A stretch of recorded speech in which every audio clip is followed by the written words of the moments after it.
Hey guys, it's Jenna again. So I want to do a pretty special video for you guys today. This is a video I've been kind of thinking about doing for a few months now, but I've only decided to just do it now for a couple of reasons. Number one, this is what I'm going to talk about today is something that I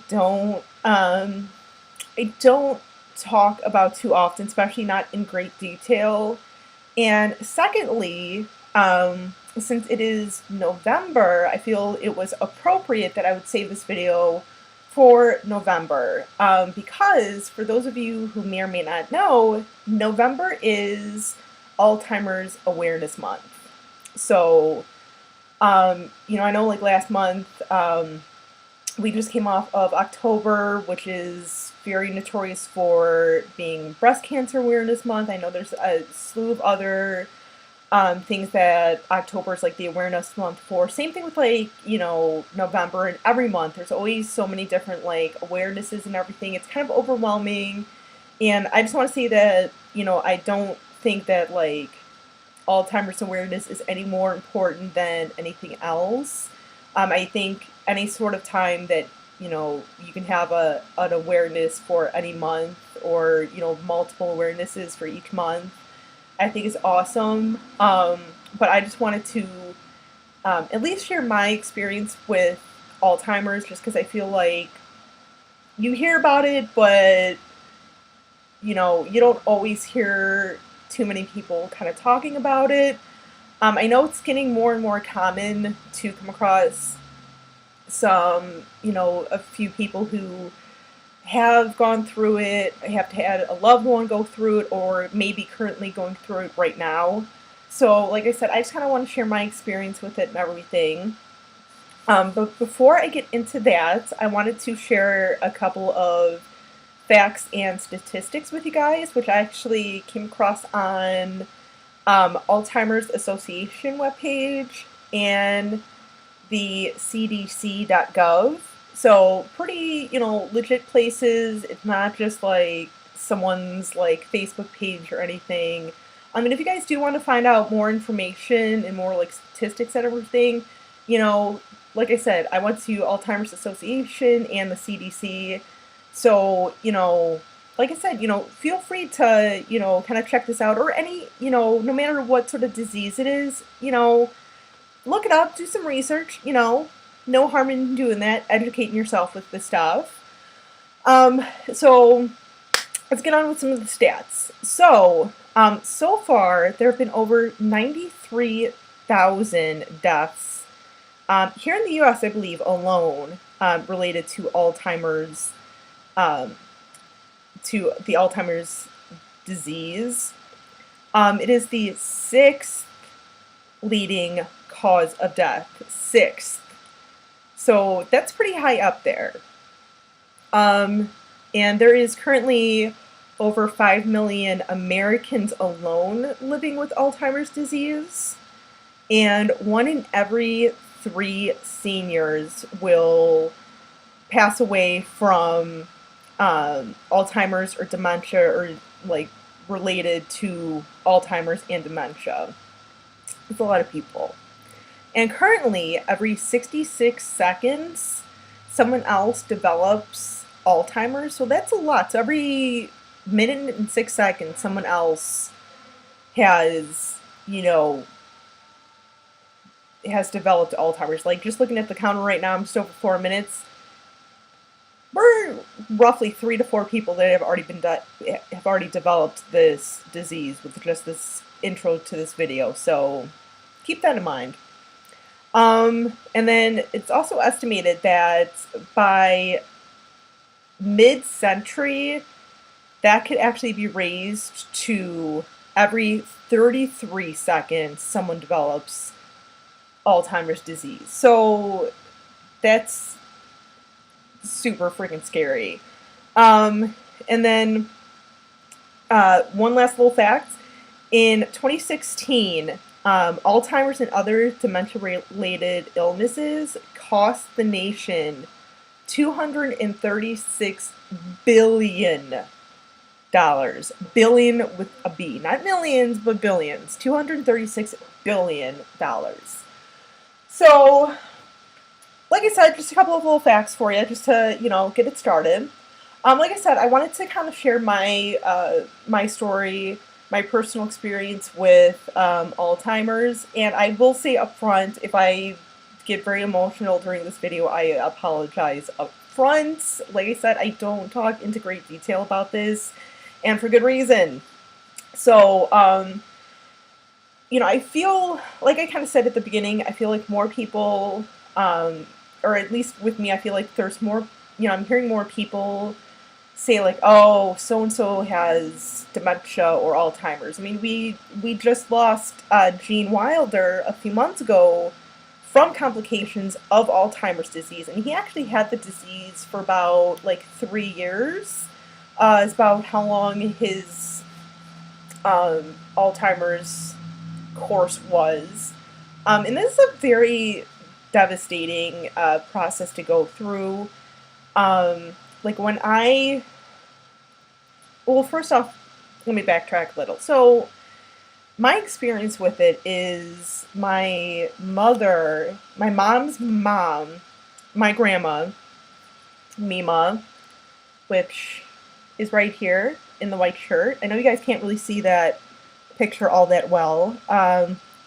So we have Mima, like I said, in the white shirt there, suffered from Alzheimer's for about 3 years. So same as Gene Wilder, it seems like it's a very quick, not quick, but just in terms of the progression of it, it is a pretty quick one. Especially just, I don't know, maybe it seemed kind of quick just because I was young at the time still. So Mima, what I remember of Mima was a couple of things.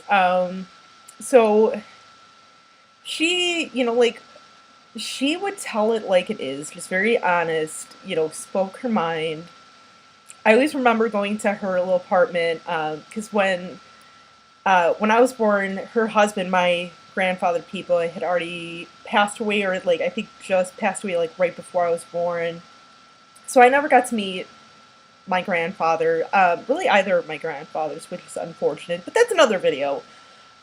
She, I would go to her little apartment because she was 10 minutes away, and she would always have a Cubs game on, just always hearing that game that was on, and Harry Carey's voice coming out of the TV screen. She would always have the game on, and everyone knows, Cubs have sucked for years and years and years and years, but until now they're in the series. So I wish she was here to see that. I wish Mima was here to see her Cubbies in the World Series at least. I'm sure she's looking down, watching the games. And she was always, smoking her Winston cigarettes, and she always had her Gordon's vodka on the rocks. Always had one. I mean, I don't think she was an alcoholic. I really don't. But you know what? She had a life. So you know what? Even if she was alive today and she was still having her vodka on the rocks, I'd be like, go for it, Mima. Go for it. But yeah, just very, tell it like it is. And then when I was probably around 5th grade or so, 4th grade maybe, she ended up moving out to California. Because, my mom has quite a bit of family out there, kind of more family on my mom's side out there than out here in Chicagoland. And I'll admit, when I was younger, I was very, very mad. I was very jealous that she was going out there, because I was like, no, you're my grandma, you're my Mima. I was, at the time, very selfish that, she was moving out there, and my cousins were gonna be able to spend time with her and get to see her more. I was like, no, that's what we did. Although looking back though now, especially with everything that we went through with Mima, I am so glad that she ended up going out there and my cousins were able to actually get to know Mima and get that relationship with Mima. Like I'm super glad that they were able to kind of get Mima to themselves for a few years. Um, so I'm glad. I'm glad she moved out there to, like I said, to at least with my cousins, because a lot of them were like about my age. So I was so glad that they were able to kind of like be young and just have their grandma around. Um, but but a few years later, probably when I was around 12 or 13, somewhere like 12 to 14, she actually was diagnosed with Alzheimer's. And we suspect that, like, when she was diagnosed, because I don't think she was ever actually specifically diagnosed with dementia, because usually, like, um, it seems like a lot of, like, Alzheimer's patients, like, they will first kind of develop dementia, which is uh, very, the best way I can describe it is almost like a very, very mild precursor to Alzheimer's. Like, that's when you really kind of start to see a person, like, kind of start to, like, forget things a little bit easier and kind of, like, misplacing things a little bit easier. Um, Almost like, with any, I guess, typical, like, older elderly person, you might they get confused a little bit, but it's a little more accelerated, but not quite Alzheimer's acceleration by any means. Um, but like I said, probably we were thinking like about a year before that she was probably kind of, like looking back at the time and even now it's kind of like she probably had dementia, but we just didn't know. And this was still, like I said, this was like around 98, 99 or so. Like I was young. And so like I said, she was out in California and um, we were actually fortunate at the time for one of my sisters. She was like around 18 or 19, and she was actually fortunate enough to receive this job as a ticket agent for American Airlines.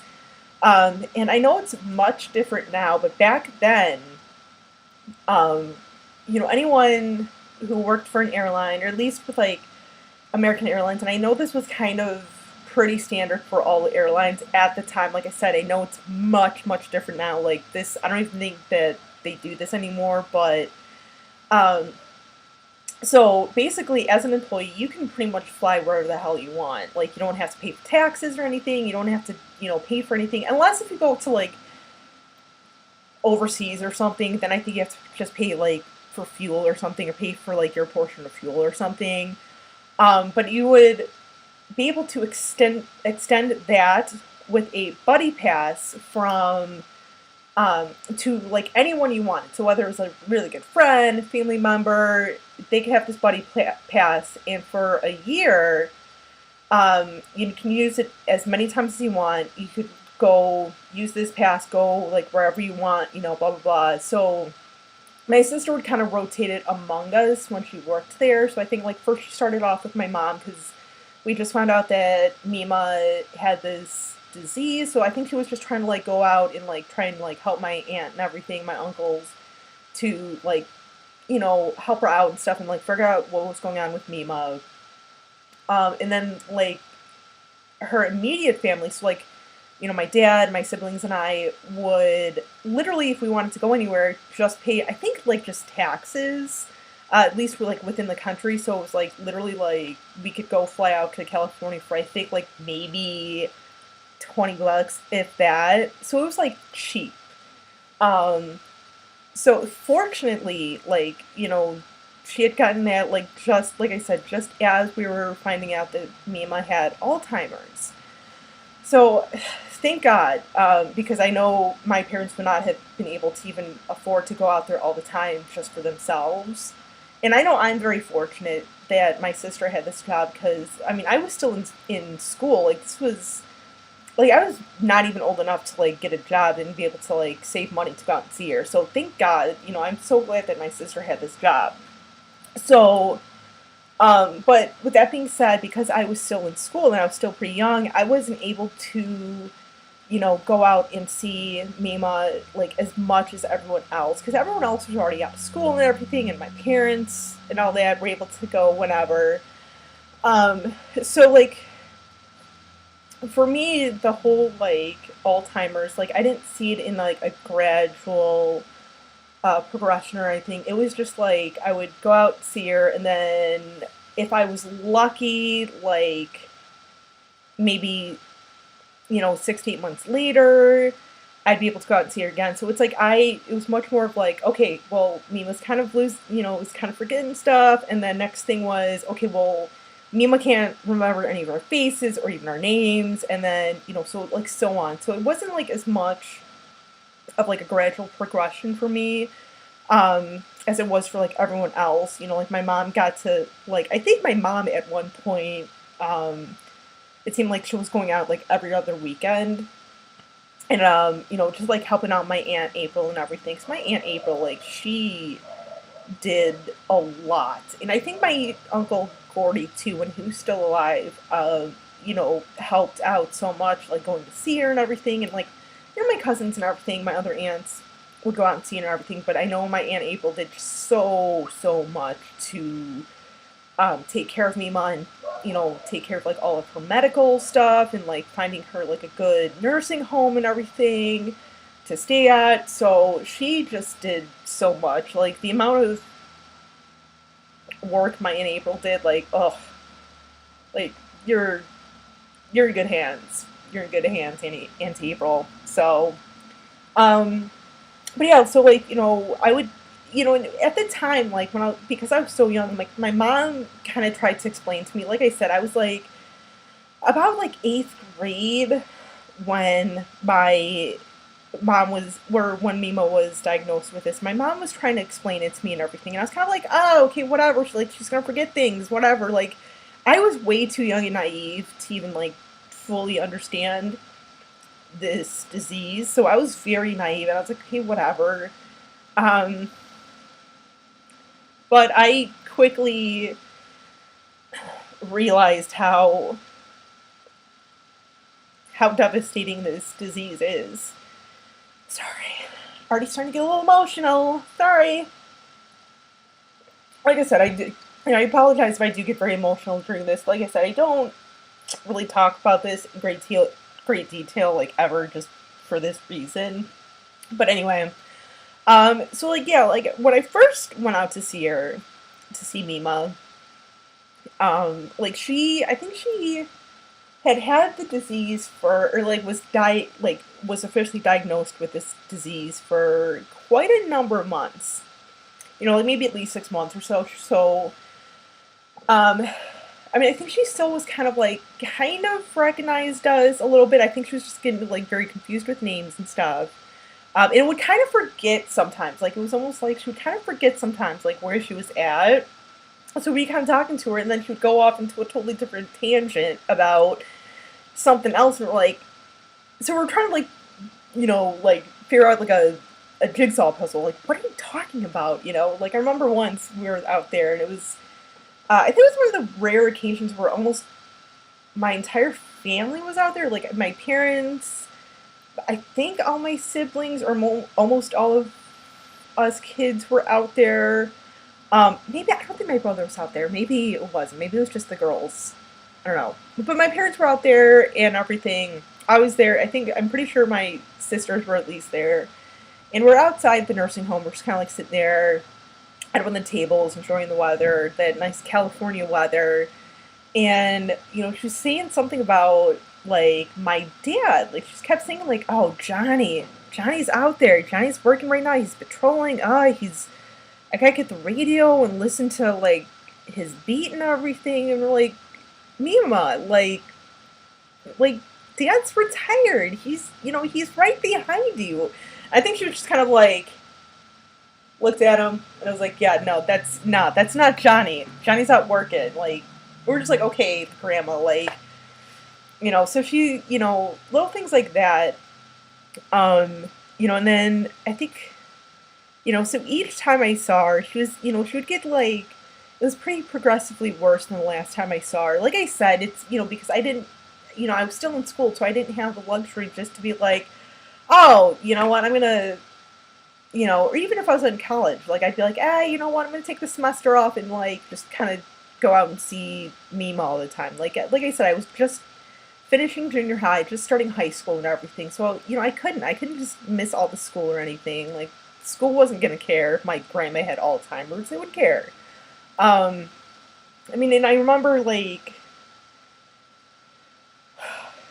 just certain things. Like she just kept like each time I saw her, like I said, she kept kind of forgetting more and more and just not realizing who we were.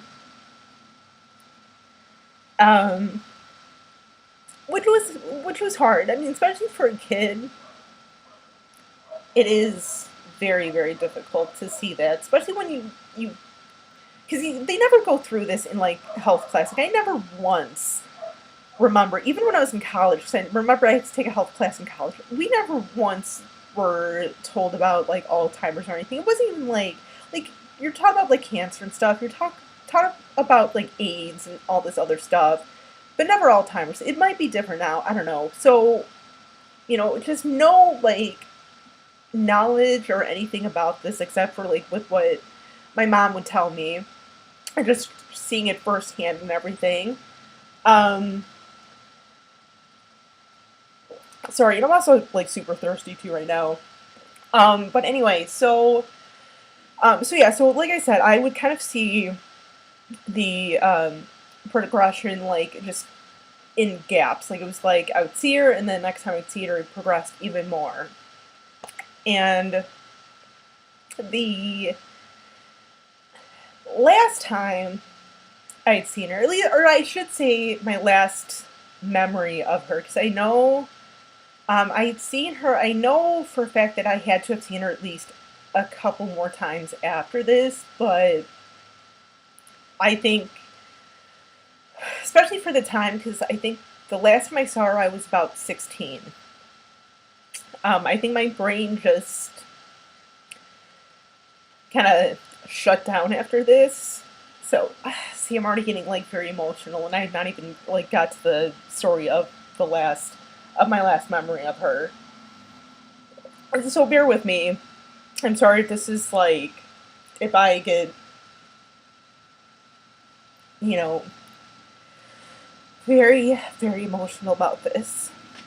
So last time I saw her, and sorry if I kind of like looked down a lot more, just because like I just so sorry. Sorry if there's a lack of eye contact. So the last time I saw Mima, I was flying out there. Like I said, I was 16, flying out there with my mom and my one sister who worked for the airlines. Um, so we went out there, and my mom was kind of telling me, like before, like a day or two before we left, she was telling me, she's like, hey, so just so you know, because you haven't seen Mima in a while, but like she's yelling. She's very vocal. She's getting kind of like angry. She's getting, very frustrated. Like just, got to the point with the disease where you could just tell, like, being in an environment in her head, even though she'd been there for like at least 2 years, 2.5 years, just was getting frustrated. You could tell she just didn't know where she was at, and kind of probably reliving, like in her head, she was living somewhere totally different, like maybe like the past or something. It just was very frustrated. So I was like, okay, so she's yelling, she's raising her voice, and she's frustrated. I'm putting my brave face on. I'm gonna be strong for my mom. I'm gonna be strong for my Auntie April. Got this. We got this. So we fly out there, and I think, so we step off the plane. We get off the plane once we get out there, and Aunt April's right there meeting us at the gate. This was back when we could still go to, the gates and airports and everything. This was pre 9/11, so we could still go into the airport, meet your party or whatever, whoever's flying in. uh, you know, we have our stuff in our hand because like we had to like have carry on only because we back then when we were on like the buddy pass or anything, it was standby only. So we would have to like like one little suitcase for each one of us, put it in the overhead bin. So we grab our stuff. And I think we stopped at Aunt April's house just to like drop off her stuff real quick, go to the nursing home to go see me and my mom. So I remember walking into the nursing home. My mom's to the right of me, and like we walk in, and it's weird because like the hall, like they were eating dinner at the time. So walk in, and first thing you see is like the hallway, like the long hallway, and like I said, they were eating dinner, so they were like all the way at the end, opposite end of us.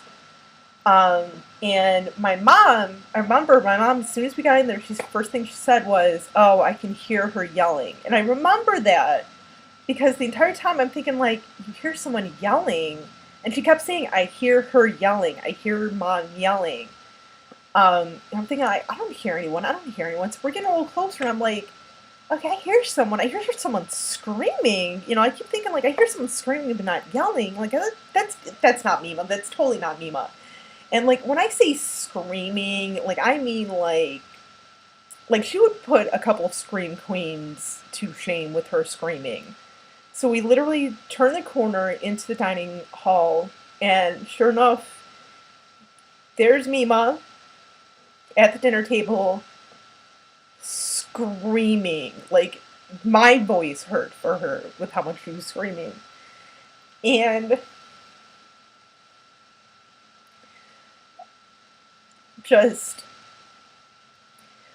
seeing her, sorry you guys, just seeing her like that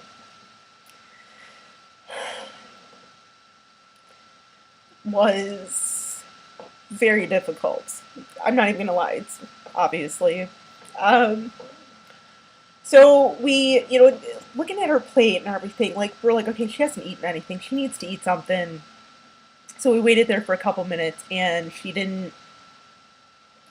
wasn't eating. We're like, okay, you're causing way too much of a disturbance. Like, let's just, bring her out to the rec room or something, and we'll get her something to eat in a little bit. So, we discarded of her dinner and everything, and my Aunt April had, took the wheelchair and was kind of wheeling her out to the little social room or whatever. So we, all of us went over. Um, my sister, my mom, and I had sat like on the couch, and like Mima was kind of facing us. My aunt was still standing up. She was kind of like behind Mima. I think she was kind of like maybe like brushing her hair or something, just to try and calm her down a little bit. And I was literally at this point just like on the verge of tears. And my mom was to the right of me. My sister my mom was on my mom's other side. So I was to the left of my mom, and Mima's still screaming at this point. She's just screaming. She's kind of like off, like not even focused on anything, but just kind of like staring off in space, screaming, being frustrated. And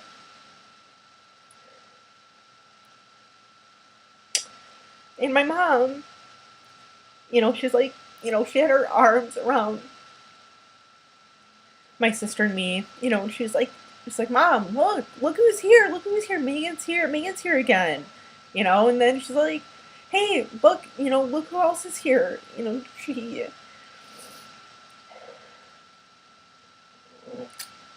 like, hey, look, Jenna's here. You remember Jenna, right? I kid you not.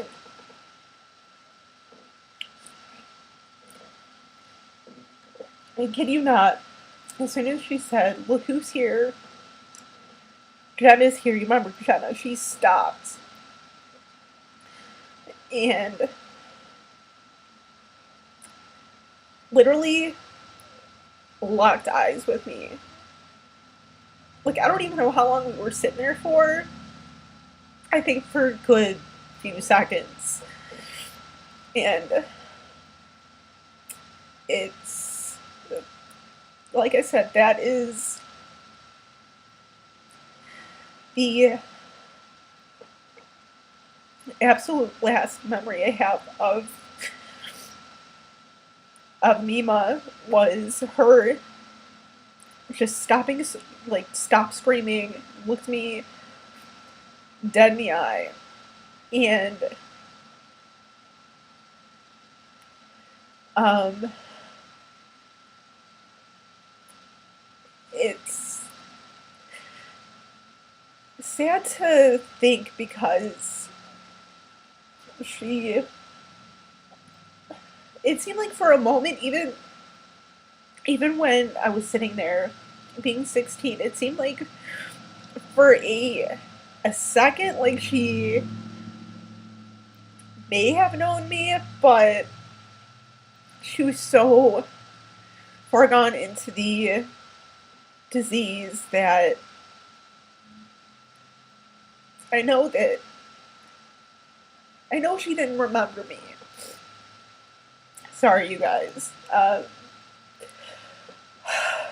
Told you this was gonna be.